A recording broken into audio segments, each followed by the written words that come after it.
हर रोज कुछ न कुछ खुलासे हो रहे हैं और अब पुलिस और जांच एजेंसियों के हाथ ऐसे सबूत लगे हैं जिन्होंने इस पूरे मामले की तस्वीर ही बदल दी है। जिस बेटी की रहस्यमयी मौत ने सड़कों से लेकर सोशल मीडिया तक तूफान मचा दिया था, अब उस केस की असली सच्चाई सामने आ चुकी है और ये सच्चाई जानकर आपके पैरों तले जमीन खिसक जाएगी। सच्चाई जितनी दर्दनाक है उतनी ही चौंकाने वाली है। मोबाइल फोन, गवाहों के बयान और सबूत अब चीख चीख कर कह रहे हैं कि मनीषा का कातिल कोई और नहीं बल्कि उसके अपने ही हैं। जी हाँ, चौंकिए मत, ये कोई और नहीं बल्कि उसके ही परिवार के लोग हैं, उसकी माँ, उसके पिता और उसका मामा। पुलिस जांच, कॉल डिटेल्स, चैट और गवाहों के बयान सब सामने आ चुके हैं जो साफ साफ बता रहे हैं कि मनीषा के कातिल उसके परिवार के लोग ही हैं। 1 महीने से मनीषा को लगातार प्रताड़ित किया जा रहा था, उसे मारा पीटा जाता था, दबाव डाला जाता था और इसी जुल्म ने उसकी जिंदगी को खत्म कर दिया। अब मामला बिल्कुल साफ है,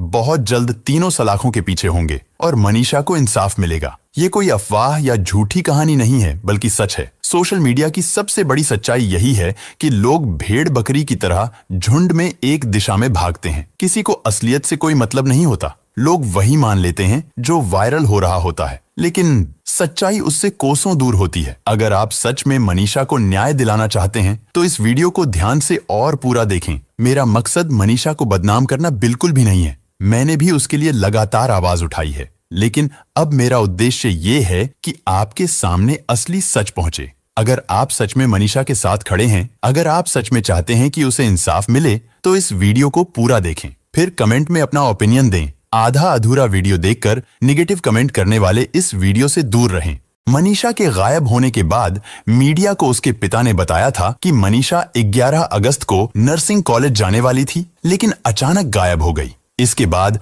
13 अगस्त को उसकी लाश नहर के किनारे खेत में मिली, जहां बहुत कम लोग आते जाते हैं। सोशल मीडिया पर उसकी तस्वीरें वायरल हुईं। परिवार ने कई झूठे दावे किए, जिससे जनता में आक्रोश फैल गया। लोग न्याय दिलाने के लिए इंसाफ की मांग करने लगे। राजनीति हुई, लोग माइक लेकर जज बन गए और गलत तरीके से प्रचार प्रसार किया गया। लेकिन सच्चाई कुछ और ही थी, जो आप आगे सुनने वाले हैं, पूरे सबूत के साथ। मनीषा शुरू से ही किसी लड़के से प्यार करती थी, तो वो उस लड़के से मैरिज करना चाह रही थी, लेकिन उस लड़के ने मैरिज से इसलिए मना कर दिया कि वो अभी नाबालिग था।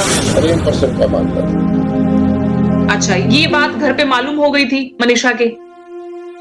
बिल्कुल, उस लड़के से शादी करना चाहती, लड़के ने मना कर दिया। लड़का माइनर है, 18.5 साल का। 1 महीना पहले मनीषा उसके पिताजी के द्वारा पकड़ी गई किसी होटल में, और उसके पिताजी ने संजय ने उसकी घर ले जाके बुरी तरह पिटाई की और अपने रिश्तेदार को ही बताया, यानी अपने मनीषा के मामा को ही बताया इस चीज का। 1 महीने से मनीषा की बार बार पिटाई की जा रही थी, बार बार उसको टॉर्चर किया जा रहा था। उसके साथ मारपीट होती है और पूरे मामले का खुलासा दरअसल तब होता है। उसने वह आत्महत्या की और जो उसके चोट के निशान थे, वो चोट के निशान उनके घर वालों के थे। दरअसल मामला 11 अगस्त से नहीं बल्कि 10 जुलाई से शुरू हुआ था। 10 जुलाई को मनीषा अपने घर वालों से यह कहकर निकली थी कि वह किसी काम से सिंघानी जा रही है, लेकिन सच्चाई कुछ और थी। वह सीधे भराड़ा पहुंची, जहां उसके क्लासमेट से मुलाकात तय थी। यह वही लड़का था जिसके साथ वह कक्षा 7 से ही पढ़ती आ रही थी। शुरू में दोनों के बीच साधारण दोस्ती थी, लेकिन धीरे धीरे यह दोस्ती प्यार में बदल गई। लड़का मनीषा से लगभग 1.5 साल छोटा था और अभी बालिग भी नहीं था। बावजूद इसके दोनों चोरी छिपे मिलते रहे। 10 जुलाई को भी मनीषा उसी लड़के से मिलने भाराड़ा के एक होटल पहुंची, लेकिन उस दिन उसकी यह मुलाकात उसके लिए परेशानी का कारण बन गई। मनीषा को घर लौटने में देर हो गई।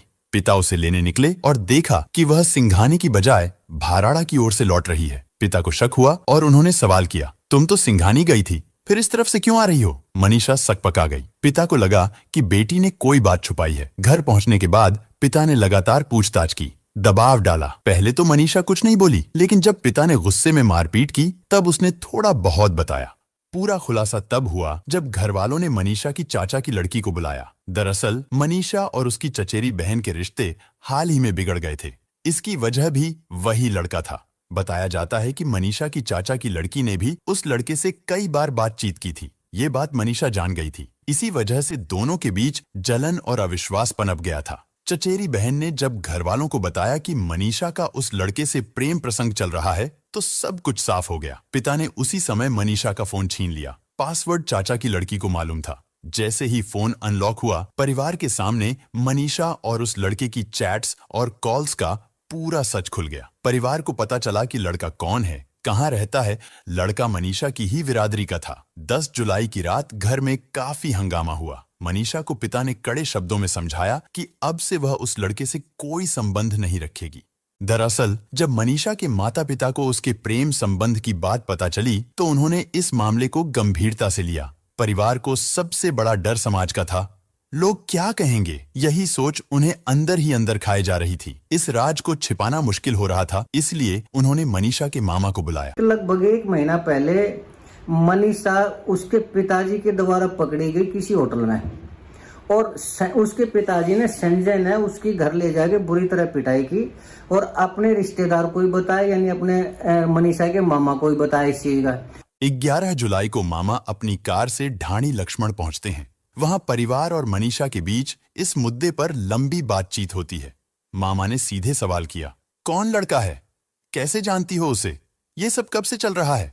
मनीषा ने साफ साफ स्वीकार कर लिया कि वह उस लड़के से बहुत प्यार करती है। उसकी जिद और हिम्मत परिवार को खटक रही थी। उन्हें डर था कि रिश्तेदार, पड़ोसी और पूरा गांव इस बात को जान जाएगा तो उनकी कितनी बदनामी होगी। इसी सामाजिक दबाव के चलते परिवार मनीषा को दूसरी जगह ले गया ताकि बातें बाहर न फैलें। लेकिन वहां भी वही कहानी दोहराई गई। मनीषा को समझाया गया, समझाने की सीमा पार हुई और गुस्से में उसके साथ मारपीट तक कर दी गई। इस मारपीट के दौरान उसकी कान की बाली टूट गई, कान से खून निकल आया। मनीषा को बार बार धमकाया गया कि अगर उसने उस लड़के को नहीं छोड़ा तो अंजाम बुरा होगा। 1 महीने से मनीषा की बार बार पिटाई की जा रही थी, बार बार उसको टॉर्चर किया जा रहा था। माँ बाप उसे ताने मारते रहे। परिवार के लाख समझाने के बावजूद मनीषा नहीं मानी।